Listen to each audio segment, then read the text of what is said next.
Primeiro Samuel.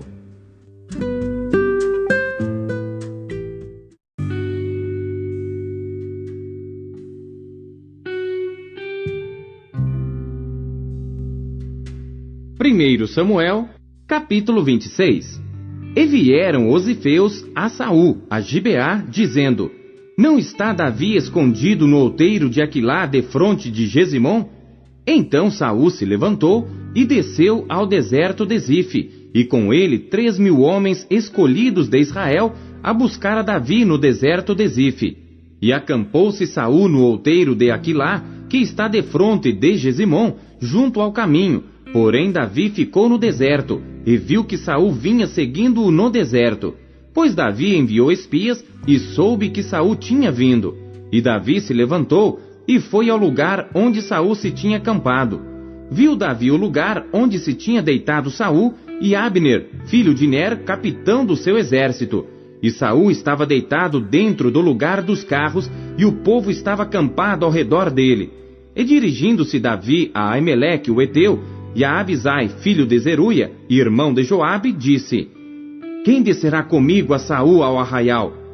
E respondeu Abisai: Eu descerei contigo. Foram, pois, Davi e Abisai de noite ao povo, e eis que Saul estava deitado, dormindo dentro do lugar dos carros, e a sua lança estava fincada na terra à sua cabeceira, e Abner e o povo deitavam-se ao redor dele. Então disse Abisai a Davi: Deus te entregou hoje nas mãos o teu inimigo. Deixa-me, pois, agora encravá-lo com a lança de uma vez na terra, e não o ferirei segunda vez. E disse Davi a Abisai: Nenhum dano lhe faças, porque quem estendeu a sua mão contra o ungido do Senhor e ficou inocente? Disse mais Davi: Vive o Senhor, que o Senhor o ferirá, ou o seu dia chegará em que morra, ou descerá para a batalha e perecerá. O Senhor me guarde de que eu estenda a mão contra o ungido do Senhor. Agora, porém, toma a lança que está à sua cabeceira e a bilha de água, e vamo-nos. Tomou, pois, Davi a lança e a bilha de água da cabeceira de Saul, e foram-se. E ninguém houve que o visse, nem que o advertisse, nem que acordasse, porque todos estavam dormindo, porque da parte do Senhor havia caído sobre eles um profundo sono. E Davi, passando ao outro lado, pôs-se no cume do monte ao longe, de maneira que entre eles havia grande distância. E Davi bradou ao povo e a Abner, filho de Ner, dizendo: Não responderás, Abner. Então Abner respondeu e disse: Quem és tu que bradas ao rei? Então disse Davi a Abner: Porventura não és homem? E quem há em Israel como tu? Por que, pois, não guardaste o rei teu senhor? Porque um do povo veio para destruir o rei teu senhor. Não é bom isso que fizeste. Vive o Senhor, que sois dignos de morte, vós que não guardastes a vosso senhor, o ungido do Senhor. Vede, pois, agora, onde está a lança do rei, e a bilha de água que tinha à sua cabeceira. Então conheceu Saul a voz de Davi e disse: Não é esta tua voz, meu filho Davi? E disse Davi: É minha voz, ó rei meu senhor. Disse mais: Por que persegue o meu senhor tanto o seu servo? Que fiz eu? E que maldade se acha nas minhas mãos? Ouve, pois, agora te rogo, rei meu senhor, as palavras de teu servo. Se o Senhor te incita contra mim, receba ele a oferta de alimentos.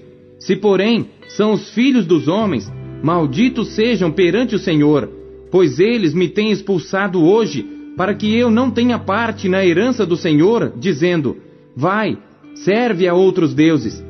Agora, pois, não se derrame o meu sangue na terra diante do Senhor. Pois saiu o rei de Israel em busca de uma pulga, como quem persegue uma perdiz nos montes.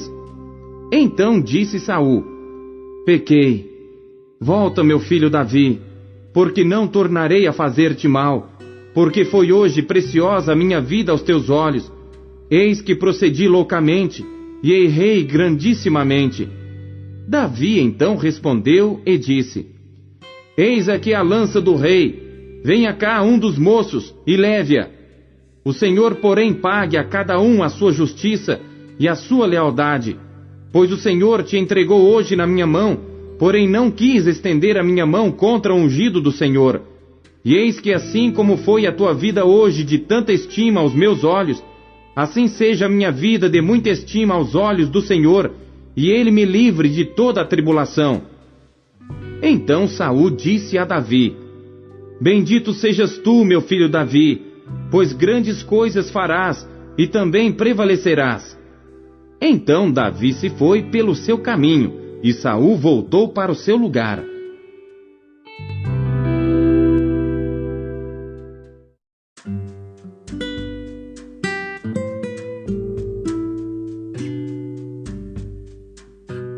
Primeiro Coríntios.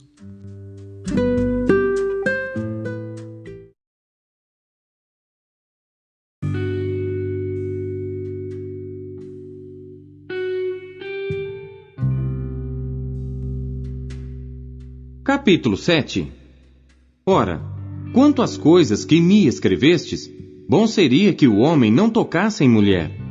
Mas por causa da prostituição, cada um tem a sua própria mulher, e cada uma tem o seu próprio marido. O marido pague à mulher a devida benevolência, e da mesma sorte a mulher ao marido. A mulher não tem poder sobre o seu próprio corpo, mas tem-no o marido. E também da mesma maneira, o marido não tem poder sobre o seu próprio corpo, mas tem-no a mulher.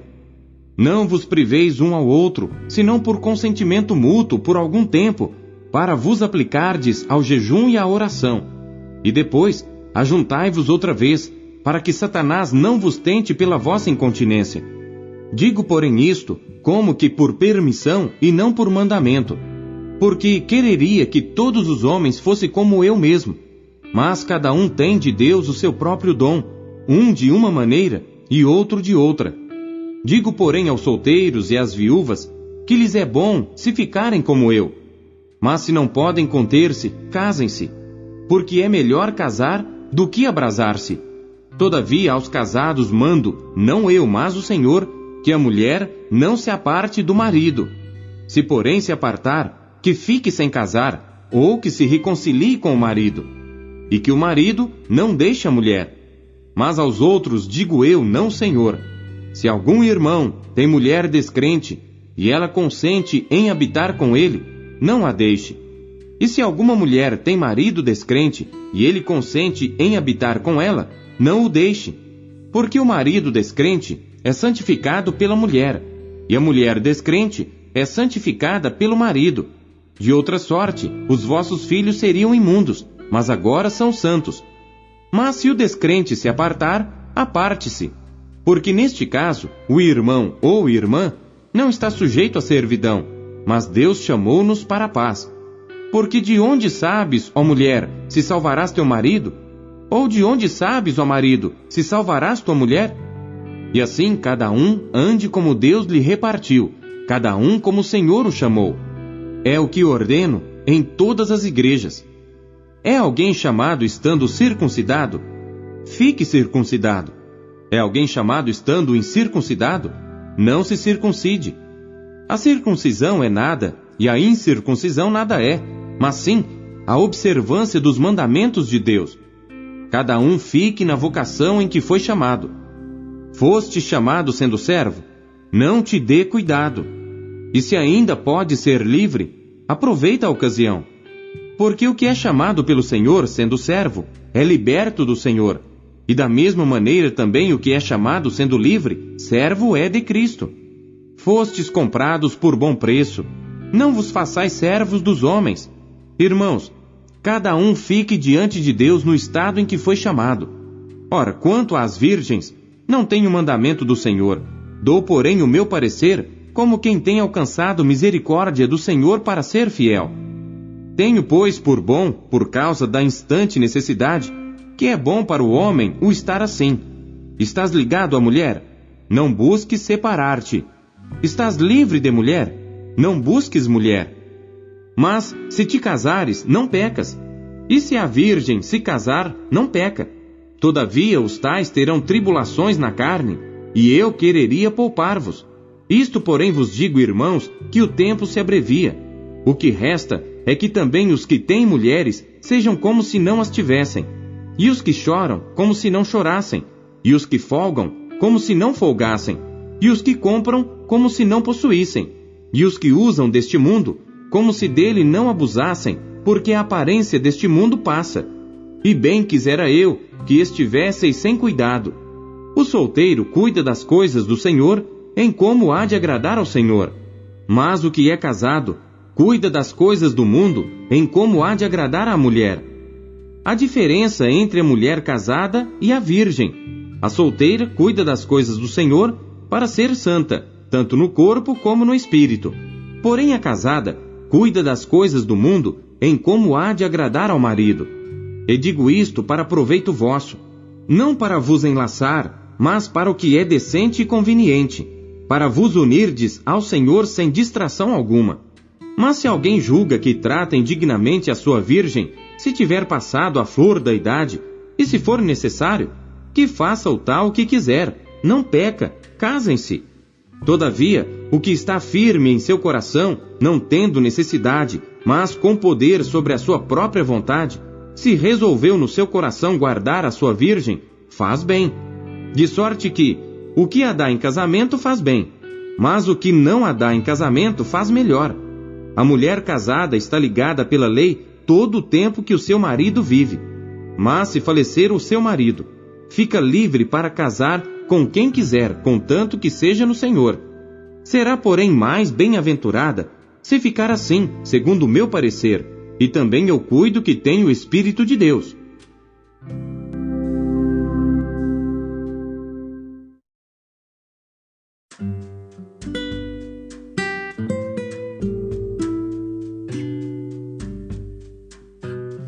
Ezequiel.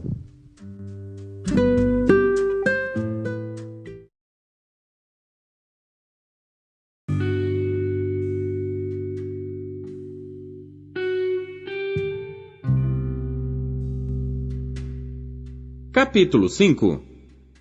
E tu, ó filho do homem, toma uma faca afiada, como navalha de barbeiro, e a farás passar pela tua cabeça e pela tua barba. Então tomarás uma balança de peso, e repartirás os cabelos. 1/3 parte queimarás no fogo, no meio da cidade, quando se cumprirem os dias do cerco. Então tomarás outra 1/3 parte, e feri-la-ás com uma faca ao redor dela. E a outra 1/3 parte espalharás ao vento, porque desembainharei a espada atrás deles. Também tomarás dali um pequeno número, e atá-los-ás nas bordas do teu manto. E ainda destes tomarás alguns, e os lançarás no meio do fogo, e os queimarás a fogo. E dali sairá um fogo contra toda a casa de Israel. Assim diz o Senhor Deus: esta é Jerusalém. Coloquei-a no meio das nações e das terras que estão ao redor dela. Ela, porém, mudou em impiedade os meus juízos mais do que as nações, e os meus estatutos mais do que as terras que estão ao redor dela. Porque rejeitaram os meus juízos e os meus estatutos, e não andaram neles. Portanto, assim diz o Senhor Deus: porque multiplicastes mais do que as nações que estão ao redor de vós, e não andastes nos meus estatutos, nem guardastes os meus juízos, nem ainda procedestes segundo os juízos das nações que estão ao redor de vós. Por isso, assim diz o Senhor Deus: eis que eu, sim, eu, estou contra ti, e executarei juízos no meio de ti aos olhos das nações, e farei em ti o que nunca fiz, e o que jamais farei, por causa de todas as tuas abominações. Portanto, os pais comerão a seus filhos no meio de ti, e os filhos comerão a seus pais, e executarei em ti juízos, e tudo o que restar de ti espalharei a todos os ventos. Portanto, como eu vivo, diz o Senhor Deus, certamente, porquanto profanaste o meu santuário com todas as tuas coisas detestáveis, e com todas as tuas abominações, também eu te diminuirei, e o meu olho não te perdoará, nem também terei piedade. 1/3 parte de ti morrerá de peste, e se consumirá de fome no meio de ti. E outra terça parte cairá a espada em redor de ti, e a outra terça parte espalharei a todos os ventos, e desembainharei a espada atrás deles. Assim se cumprirá a minha ira, e satisfarei neles o meu furor, e me consolarei. E saberão que eu, o Senhor, tenho falado no meu zelo, quando eu cumprir neles o meu furor.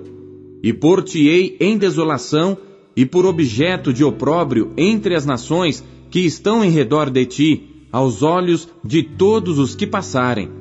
E será objeto de opróbrio e blasfêmia, instrução e espanto às nações que estão em redor de ti, quando eu executar em ti juízos com ira e com furor e com terríveis castigos.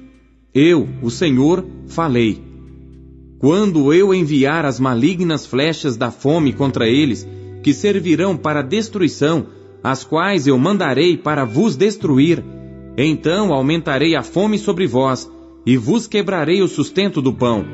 E enviarei sobre vós a fome, e as feras que te desfilharão, e a peste e o sangue passarão por ti, e trarei a espada sobre ti. Eu, o Senhor, falei.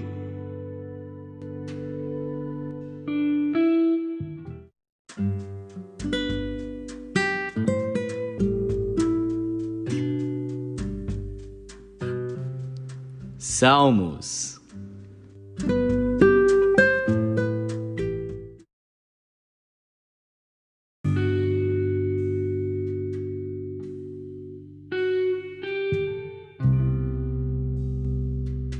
Salmos, capítulo 42.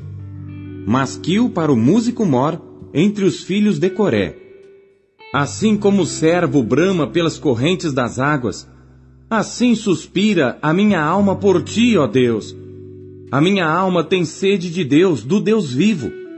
Quando entrarei e me apresentarei ante a face de Deus? As minhas lágrimas servem-me de mantimento de dia e de noite, enquanto me dizem constantemente: onde está o teu Deus? Quando me lembro disto, dentro de mim derramo a minha alma, pois eu havia ido com a multidão. Fui com eles à casa de Deus, com voz de alegria e louvor, com a multidão que festejava. Por que estás abatida, ó minha alma? E por que te perturbas em mim? Espera em Deus, pois ainda o louvarei pela salvação da sua face. Ó meu Deus, dentro de mim a minha alma está abatida. Por isso lembro-me de ti desde a terra do Jordão, e desde os Hermonitas, desde o pequeno monte.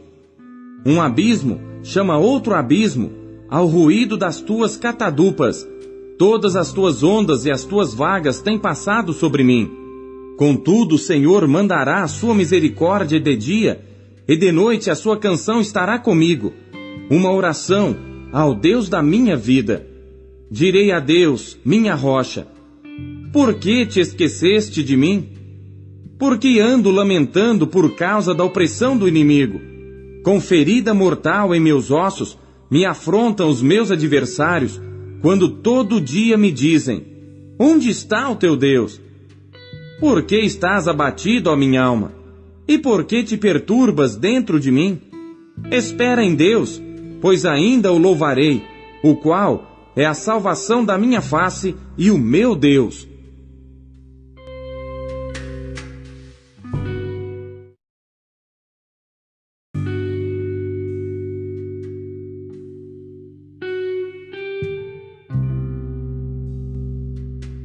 Salmos, capítulo 43. Faze-me justiça, ó Deus, e pleiteia a minha causa contra a nação ímpia. Livra-me do homem fraudulento e injusto, pois tu és o Deus da minha fortaleza. Por que me rejeitas? Porque ando lamentando por causa da opressão do inimigo. Envia a tua luz e a tua verdade, para que me guiem e me leve ao teu santo monte e aos teus tabernáculos. Então irei ao altar de Deus, a Deus que é a minha grande alegria, e com harpa te louvarei, ó Deus, Deus meu. Por que estás abatido, ó minha alma? E por que te perturbas dentro de mim? Espera em Deus, pois ainda o louvarei, o qual é a salvação da minha face e Deus meu.